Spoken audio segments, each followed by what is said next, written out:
სალამი მეგობრებო.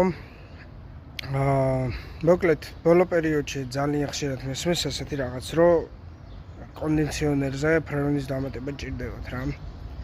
მეგობრებისგანაც, სხვა ადამიანებისგანაც მე პოსტი გავაკეთე Facebook-ზე, სადაც კონდიციონერის შერჩევაზე იყო საუბარი და მე ამას მოყვა საახლობლო წლიდან, რომ აი მე მაქვს კონდიციონერი, მაგრამ ისე ვერ მუშაობს როგორც საჭირო და ფრეონის დამატება ჭირდება და სერვისებში რეკავენ და ადგილები არ არის ამ მიმართულებით, რომ ფრეონი დავუმატონ.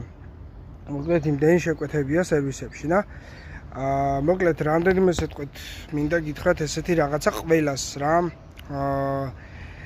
მოკლედ ფრეონი არ არის ამოწურვადი რესურსი რა. ანუ ფრეონი არ თავდება. თუ არის დატომბული და თუ სადმე გარღვევა არ აქვს, მუშაობს ჩვეულებრივად ყოველთვის რა. ანუ მაგას რესურსი არ გააჩნია.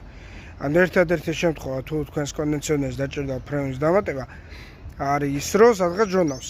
ანუ ან გაუჩნდა ჟანგი, ან რაღაცა სხვა ზემოქმედება მოხდა, სიტყვა რამემ, რაღაცამ გამოიწვია მილის დაზიანება, ან რაიმე სხვა დეტალის დაზიანება, რასაც ფრეონი მოძრაობს, მოკლედ, ან აუზი დაზიანდა და შედეგად გაჟონა სადღაც და მაგიტო ჭირდება თქვენს კონდიციონერს ფრეონის დამატება.